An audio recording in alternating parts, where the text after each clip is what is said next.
अश्वमेध यज्ञ करने का अधिकार किसको है? जो 10 दिशाओं पर विजय प्राप्त किया हो उसे अश्वमेध यज्ञ करने का अधिकार है। एक बार की बात है, उग्रसेन के दरबार में सब बैठे थे, भीमसेन अर्जुन सब बैठे थे। तो भीम ने कहा कि मैंने जीत लिया है, बड़े बड़े राक्षसों को मैंने हरा दिया, अब मैं अश्वमेध यज्ञ करना चाहता हूँ। युधिष्ठिर का एक विचार है। भगवान ने कहा कि अश्वमेध यज्ञ करना चाहते हो? हाँ।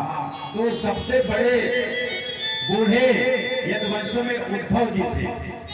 तो जहां जिस घर में बूढ़ों की कदर नहीं है, बूढ़ों को एज इट इज ही उनका उपयोग किया जा रहा है, उस घर का विनाश सुनिश्चित है।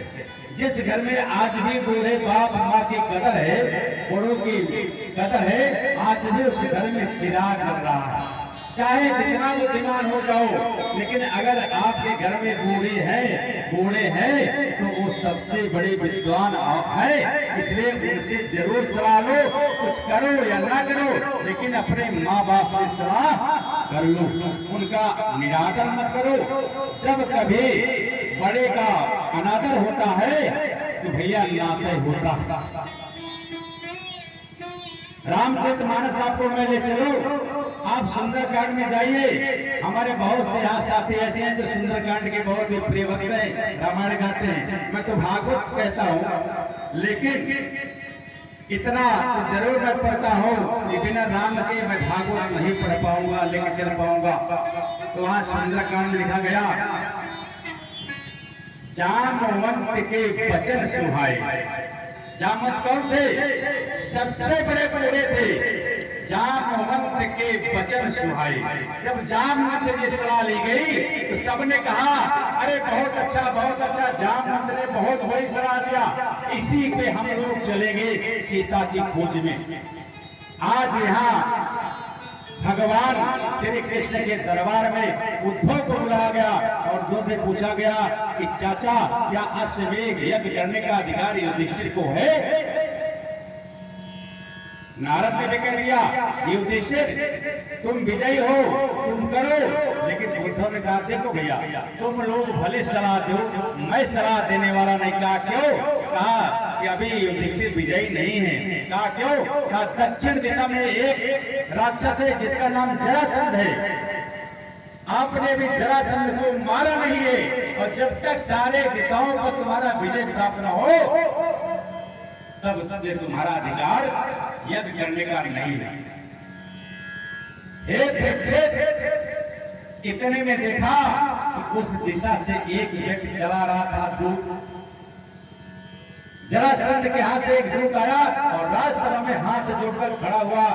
कहा, हे महाराज, 20,000 राजाओं को जरासंध कैद किया है, और राजा सब रो रहे हैं और कह रहे हैं कि जाके कह दो उग्रसेन से तो उनके यहाँ पर पुरुषोत्तम भगवान श्री कृष्ण आ गए हैं, मुझे छुड़ा ले। भगवान श्री कृष्ण ने कहा, नारद देखो, अर्जुन देखो, तुम लोग कह रहे थे कि ये अश्वमेध यज्ञ करेंगे, अभी एक शत्रु बाकी है। तो अश्वमेध यज्ञ जो है, युधिष्ठिर ने कहा ठीक है, अब मैं प्रभु नहीं करूंगा, पहले उसको मारूंगा। हे परीक्षित वहां से चल पड़े। कृष्ण कृष्णा प्रेम सो प्रपन्नमय भंजना, वयम वयम कर शरणम तम भयभीता पृथकिता, लोके भवाना सकलवांत तेरा, समात्र पक्षम खलने दयितम, काचे स्वपितम समाधे हिमवा जनासात मोक्षे त्याना, स्वप्निते निसोक्तम स्वप्नात्रमेशम, ससात देवो गुरुदेन तेरा, हेता ददावात कृष्णा सुधानम, कृष्णाहि हेवा कृष्णा मजावा। अरे कृष्ण, तू सही कह रहा था, तू सही कह रहा था, अभी तो मेरा एक शब्द बाकी है। भगवान श्री कृष्ण राजदूते भूयातम देवर्षि परमदा, विगतम विदातम भीमस्तम संगताम।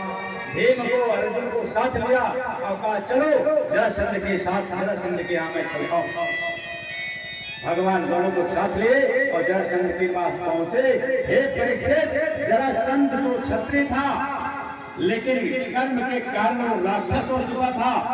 जरासंध देखा और किसने जब युद्ध की भिक्षा मांगी तो कहा अरे बाल बाल, तो क्षत्रिय हो ही नहीं सकता।